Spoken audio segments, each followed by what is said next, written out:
Dog Satish ಅಂತ use ಮಾಡಿದಾಗ ನೀವು ಬೇಡ ಅಂದ್ರೆ ಹೌದು, ಅದಕ್ಕೊಂದು ಸ್ವಲ್ಪ ಎಕ್ಸ್ಪ್ಲೇನ್ ಮಾಡ್ಬೋದು ಸರ್. ಅದು ನಾನು ಹೇಳಿದ್ನಲ್ಲ ಸರ್, ಕಿತ್ತೋಗಿರೋ ಚಾನಲ್ ಅವರು ಒಂದು 20 ಲಕ್ಷ ರೋಲ್ ಕಾಲ್ ಕೇಳಿದ್ರು. ನಾನು ಕುಡ್ದಿದ್ಕೆ ಅವರು ಡಾಗ್ ಸತೀಶ್ ಅಂತ ಚೀಪಾಗಿ ಒಂದು ಚಾನಲಲ್ಲಿ ಮಾತ್ರ ಮಾತಾಡ್ತಾರೆ.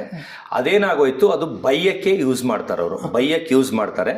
ಆ ಕಾರಣದಿಂದ ಎಲ್ಲರೂ ಆ ಥರ ಕರಿಯಕ್ಕೆ ಒಳಗೋದ್ಮೇಲೆ ಸ್ಟಾರ್ಟ್ ಮಾಡಿದ್ರು. ಅಂದರೆ ಇವಾಗ ಹೆಂಗೆ ಹೇಳ್ತಾರೆ, ಇವಾಗ ಒಂದು ಹಂದಿ ಹೋಟ್ಲ್ ಇಟ್ಟಿರ್ತಾರೆ ಅಂತ ಅನ್ಕೊಳ್ಳಿ, ಅವ್ರಿಗೆ ನೀವು ಹಂದಿ ಶಿವು ಅಂದ್ರೆ ಸಿಟ್ಟು ಬರುತ್ತಾ ಇಲ್ವಾ?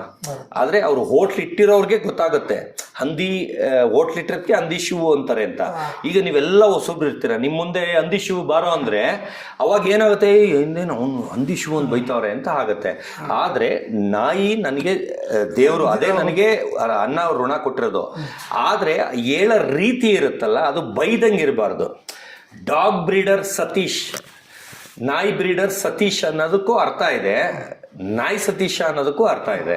ಅವನು ಧನು ಬಂದು ಒಳಗಡೆ ನಾಯಿ ಸತೀಶ ಅಂತಾನೆ, ನಾನು ಒಳಗಿಲ್ಲ ಅಂದಿದ್ರೆ ಕಪ್ಪಾಲ್ಗೆ ಹೊಡೆದು ಬಿಡ್ತಿದ್ದೆ ಅವನಿಗೆ. ಅಂದ್ರೆ ನಿಮ್ಗೆ ಅರ್ಥ ಆಗ್ತಿದ್ಯಾ? ಒಂದು ದಾಟಿ ಇರುತ್ತಲ್ಲ ಸರ್, ಹೇಳೋ ರೀತಿ ಇರುತ್ತೆ. ಅಂದ್ರೆ ಡಾಗ್ ಬ್ರೀಡರ್ ಸತೀಶ್ ಇಲ್ಲ ಆ ಥರ ಏನಾರು ಹೇಳ್ಕೊಳ್ಳಿ. ಯಾಕಂದ್ರೆ ನಮ್ಮ ಅಪ್ಪ ಬಂದು ನನಗೆ ಸತೀಶ್ ಅಂತ ಇಟ್ಟಿರೋದು ಸರ್. ಕ್ಯಾಡಬಾಂಬ್ಸ್ ಅನ್ನೋದು ನನ್ನ ಕಂಪ್ನಿ ನೇಮ್ ಸರ್. ಆದ್ರೆ ನಾನು ವರ್ಲ್ಡ್ಗೆ ಫೇಮಸ್ ಆಗಿರೋದೇ ಸತೀಶ್ ಕ್ಯಾಡಬಾಂಬ್ಸ್ ಇಲ್ಲ ಕ್ಯಾಡಬಾಂಬ್ಸ್ ಸತೀಶ್ ಅಂತ, ಈ ಹೆಸರಲ್ಲೇ ಫೇಮಸ್ ಆಗಿರೋದು. ಆದ್ರೆ ಆ ಕಿತ್ತೋಗಿರೋ ಚಾನಲ್ ಅಂತ ಹೇಳ್ತೀನಲ್ಲ, ಅವರೊಬ್ರು ಹಂಗೆ ಹೇಳಿದ್ಕೆ ಎಲ್ಲ ಅದನ್ನೇ ಇಟ್ಕೊಂಡು ಹ್ಯಾಶ್ ಟ್ಯಾಗು ಅದೇ ಹಾಕೊಂಡ್ಬಿಟ್ರು. ಆದ್ರೆ ಈಗ ಅದನ್ನೇ ಕಂಟಿನ್ಯೂ ಮಾಡ್ಬಿಟ್ರೆ. ಈಗ ಅದೇ ಬಿಗ್ ಬಾಸ್ ಧನು ಅಂತ ಬಂದಾಗಲೇ, ಈಗ ಬಿಗ್ ಬಾಸ್ ಹೋಗಿ ಬಂದ್ರಿ ಸರ್, ಅಲ್ಲಿ ಒಳಗಡೆ ಇರೋ ಯಾರ ಮನಸ್ಥಿತಿ ಹೇಗಾಗಿದೆ ಸರ್?